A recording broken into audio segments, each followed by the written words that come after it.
What's one thing you have to do in Minecraft? Move around. How do you get from one place to another?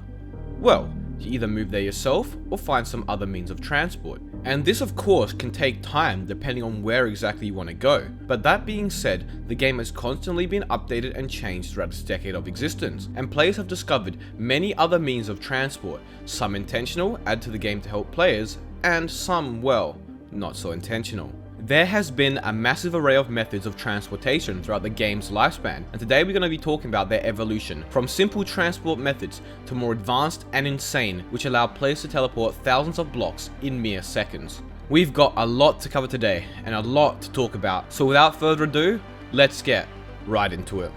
Now, to begin we need to talk about the most basic and earliest methods of transport added to the game. The very first movement or transport based ability was of course the ability to walk, a feature which was added to the game in its first public release all the way back in 2009. Walking speed is roughly 4.317 meters per second, and this has not changed even in modern day. As we move into Minecraft in dev in June of 2010, the first actual method of transport besides walking was added to the game, minecarts. However, when they were first added, they were not rideable and instead were just used to store items, as right-clicking them opened a chest which could be filled. It wasn't until another in-dev version released 6 days later that minecarts became rideable, with their textures being changed to what we know today. At top speed, a player in a minecart could travel 8 meters per second, almost twice as fast as walking. Now, during this time period, the only rails in the game were the standard ones. There were no powered rails, so players would utilize a special technique called minecart boosting. Minecart boosting was where a minecart would go down a slope and touch another minecart on a track directly adjacent to it, boosting them both forward and accelerating rapidly.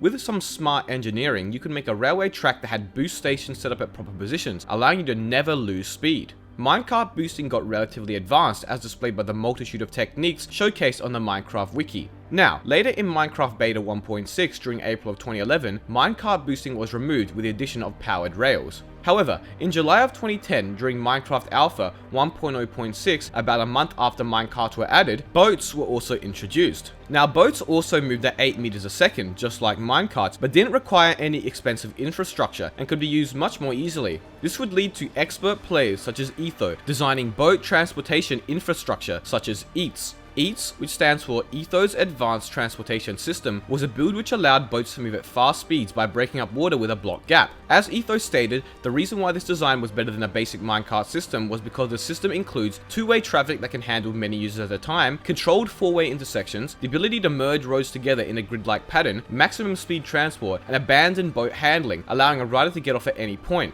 This system was great for large bases of multiplayer, but required a fair amount of infrastructure. It would later be updated by Etho, but became obsolete by newer methods of transportation introduced into the game with later updates. Then, in 2016, boat mechanics changed and this design no longer worked. Then, on October the 30th, the Nether was added. But before we get into that, consider subscribing if you haven't already, as only a small percentage of you guys are subbed, and it really helps me out. Anyways, while not necessarily a method of transport itself, it had the unique ability that for every 1 block you traveled in the Nether, you would travel 8 in the overworld. So players quickly realized that they could shorten the travel time between areas of substantial difference by traveling through the Nether instead. Now there is much more to the Nether, and later on in the game's lifespan, it became almost invaluable, but we will get into that later in the video. Moving into September of 2011 now, with beta version 1.8, sprinting was added, allowing players to move at 5.612 meters per second. While sprinting and jumping, you move even faster at 7.143 meters per second, which is almost as fast as a boat and a minecart. Then, in November of 2011, version 1.0.0 was released and we had the addition of potions to the game. During this time, the swiftness potions were added, which would give the speed effect, which increases speed by 20% at level 1 and increases it by 40% at level 2. And then for quite some time, there were no real changes.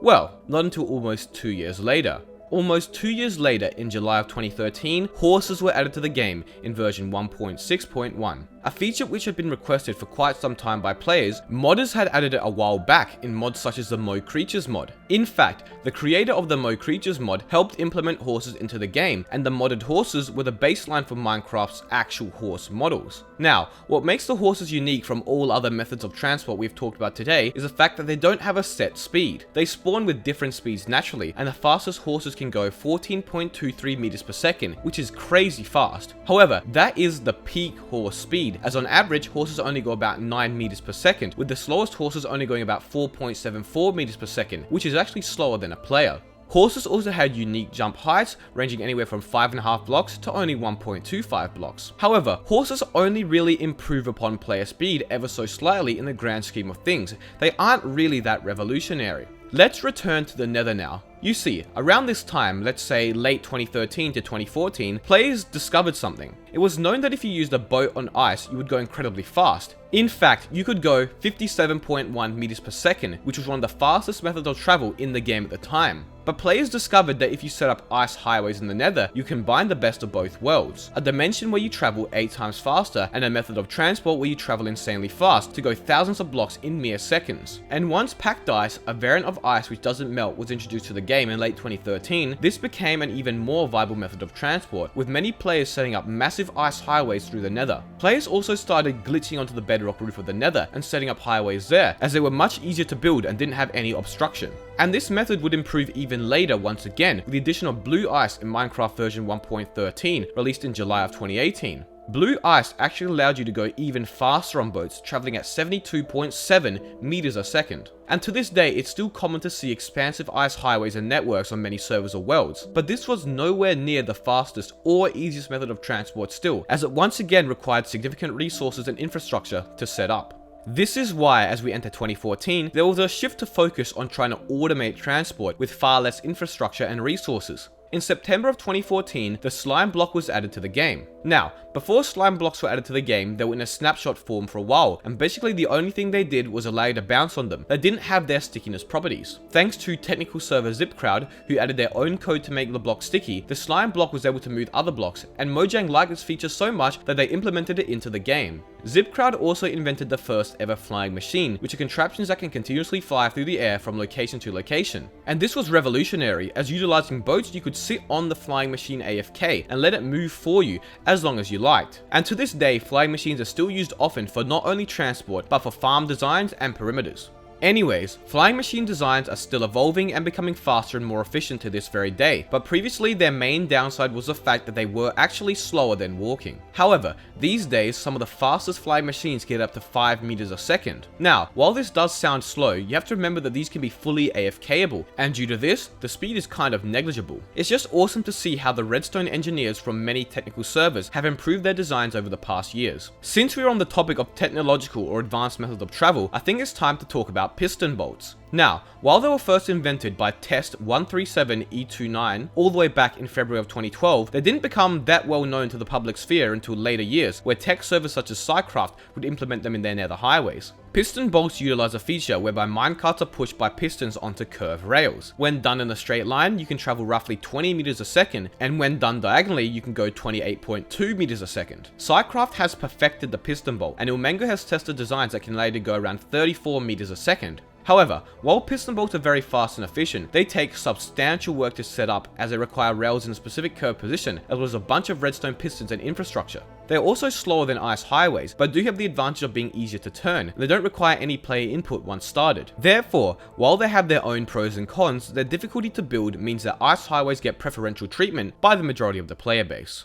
The next method of transport we're going to talk about today is probably the most game-changing and influential. First added back in Minecraft version 1.9 during February of 2016, the game's most controversial update to date, ELYTRAS completely changed the way we saw travel and transport in Minecraft. Giving players the ability that those in creative have, ELYTRAS enabled the player to be able to fly in survival mode. ELYTRA work like wings, however. You need to utilize gliding and momentum to keep speed, meaning that too many turns and other moves can substantially reduce your speed. This also means that if you position yourself at a certain angle or degree, you can actually go significantly faster. Gliding down at 90 degrees allows you to go on average 78.4 meters per second, which is the most optimal. ELYTRAS are really cool as they don't require any prior infrastructure and can be worn and used at almost any time. But it wasn't always so easy. You see, these days players use firework rockets to propel themselves and boost through the air, and having a lot of these means you can fly at high speeds for very long periods of time. But firework rockets didn't always have that ability to boost players while flying within ELYTRA. That wasn't introduced until Minecraft version 1.11.1, released in December of 2016, almost 2 years after ELYTRAs were added.